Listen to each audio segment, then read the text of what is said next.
मैं इन दलीलों के बाद जावेद अख्तर साहब से गुजारिश करूंगा, आप बैठ के बोलना चाहेंगे या वहां?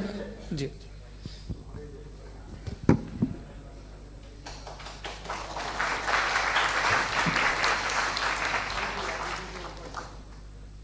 पहले तो मैं मुफ्ती साहब को एक अच्छी खबर देना चाहूँगा कि मेरी नॉलेज साइंस के बारे में बड़ी मामूली है, तो आप फिक्र ना करें उसकी, लेकिन कुछ कॉमन सेंस है मुझ में। देखिए, ये खुदा का तस्वुर कोई नया तस्वुर नहीं है, ये सदियों से रहा है। ये कुछ रिलीजन 3000 साल पुराने होंगे, 4000 साल पुराने होंगे, लेकिन इंसान कोई 10,000 12,000 साल से एग्जिस्ट करता है होमोसेपियन की शक्ल में, और हमेशा कुछ ना कुछ मज़हब रहे। ये मज़हब जाहिलों के नहीं थे, ये मज़हब एक ऐसी ग्रीक सोसाइटी के थे जहाँ बड़े बड़े फिलोसफर्स पैदा हुए। ये मज़हब इजिप्शियंस के थे जिन्होंने पिरामिड्स बनाए थे।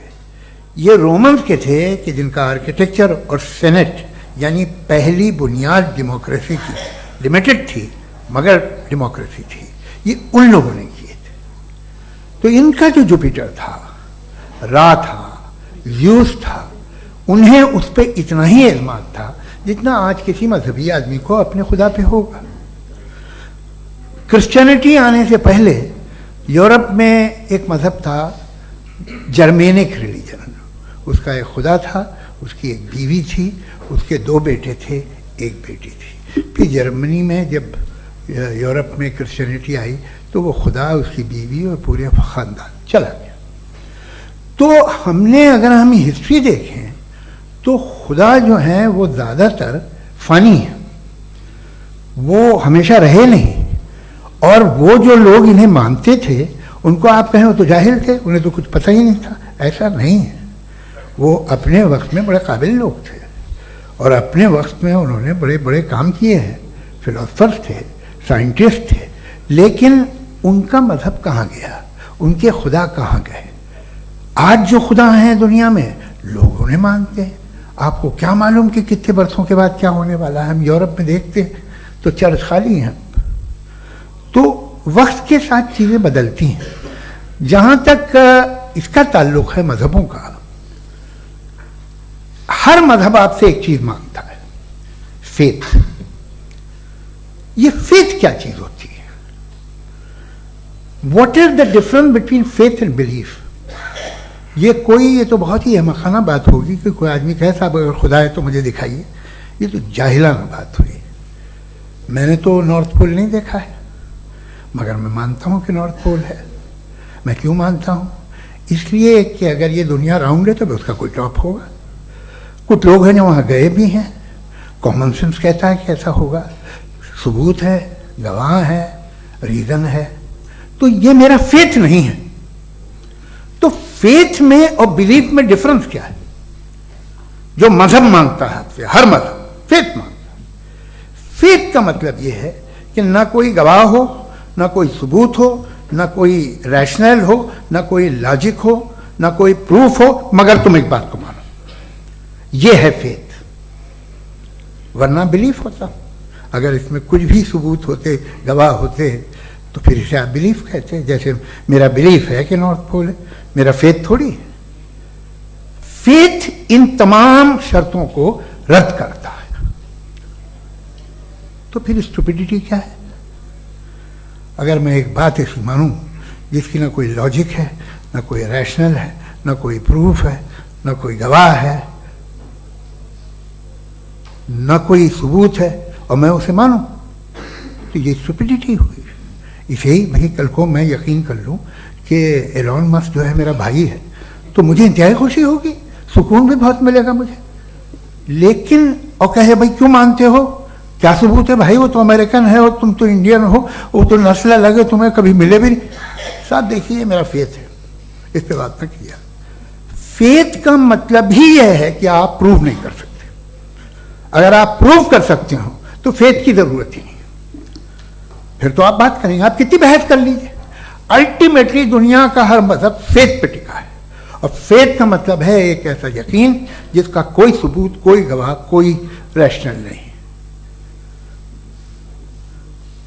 अब आप ये कहें, क्या आप ये क्यों कह रहे हैं कि साहब ये कायनात किसने बनाई? कमाल ये है कि आपने बताया कि एक आइलैंड पे गए और एक बॉल देखी। आपने ये नहीं कहा कि आइलैंड किसने बनाया, आपको सिर्फ बॉल पे हैरत हुई। हमने आइलैंड पे हमने हैरत नहीं की, होते हैं आइलैंड। इसी तरह ये आइलैंड है, सितारे, ये गैलेक्सीज, ये सब आइलैंड हैं, खला में। हम उन्हें टेकन फॉर ग्रांटेड लेते हैं, हम पूछते नहीं किसने बनाए। आपने जजीरे के बारे में भी नहीं पूछा है। मेरी पैदाइश कैसे हुई? क्या मैं प्लान पैदा हुआ था? I was plan to be born, या एक लकी स्पर्म था जो किसी एग से चिपक गया? मेरी पैदाइश रैंडम। और इंसाफ जिसे आप कहते हैं, इंसाफ का तो नेचर से कोई वास्ता ही नहीं। जो आप कहते हैं कि एक दिन इंसाफ मिलेगा, insaf is a human concept, nature में कोई इंसाफ नहीं। अगर शेर हिरन को खा जाता है तो उसे कोई सजा नहीं मिलती। अगर एक आंधी आती है और हरे भरे पेड़ों को उखाड़ के फेंक देती है तो आंधियों की जेल नहीं होती है। नेचर में इंसाफ नहीं, इसलिए मुझे नेचर को इंसाफ की जरूरत भी नहीं। नेचर तमाम एक है। अब हम कहें कि साहब ये देखिए जो मैंने खाना खाया था, ये मेरी आंख तो नहीं यूं कर दिया उसे, तो इसे सजा मिलनी नहीं। वो सिस्टम है, ऐसे ही चल रहा है। नेचर बगैर इंसाफ के है। इंसाफ इज अ ह्यूमन कॉन्सेप्ट। तो जो आपसे कहता है कि मैं तुम्हें इंसाफ दूंगा, वो इंसानी जहन की पैदावार है। ये नेचुरल है ही नहीं, ये आसमानी है ही नहीं। नेचर का तसव्वुर, इंसाफ का तसव्वुर। भाई आप साथ मिलते हैं, अब आप लेफ्ट हैंड ड्राइव करते हैं, ये क्या है? तमाम सच, तमाम नेकी, तमाम शराफत लेफ्ट हैंड ड्राइव है। वरना क्या होगा, या तो आप क्रॉस कर देंगे, आपका एक्सीडेंट हो जाएगा, या आप किसी को मार देंगे, या ट्रैफिक जैम हो जाएगा। झूठ, बेईमानी, रिश्वतखोरी, ये तमाम जो है driving on the wrong side है। इसके ऊपर कुछ नहीं। ये तो हमने बनाया, जैसे हमने लेफ्ट हैंड ड्राइव बनाई है। ये कॉन्सेप्ट ऑफ इंसाफ जो है ये हमारा है, इसका नेचर से कोई वास्ता नहीं। शेर खा जाता है हिरन को, उसे जेल होती है क्या? कुछ भी नहीं, है ही नहीं। तो ये जो दुनिया के रिलीजन प्रॉमिस करते हैं आपसे इंसाफ, इसी से मालूम होता है कि ये मैन मेड है। ये तसव्वुर कहीं और का है ही नहीं।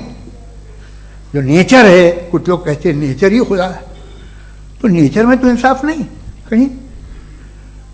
और आप वादा कर रहे हैं कि तुम्हें मरने के बाद इंसाफ मिलेगा।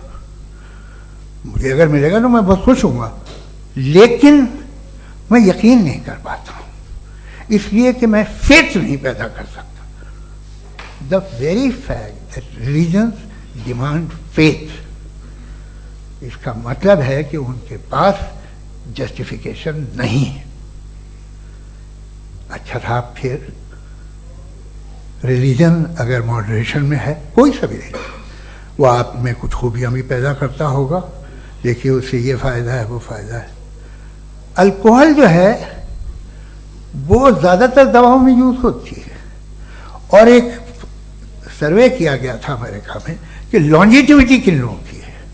तो एक तरफ वो लोग थे जो शराब पीते ही नहीं थे, और एक तरफ वो थे जो एक बोतल शराब रोज पीते थे। सबसे ज़्यादा लंबी उम्र उनकी है जो 2 पैक नाप के शराब पीते और खाना खाते हैं।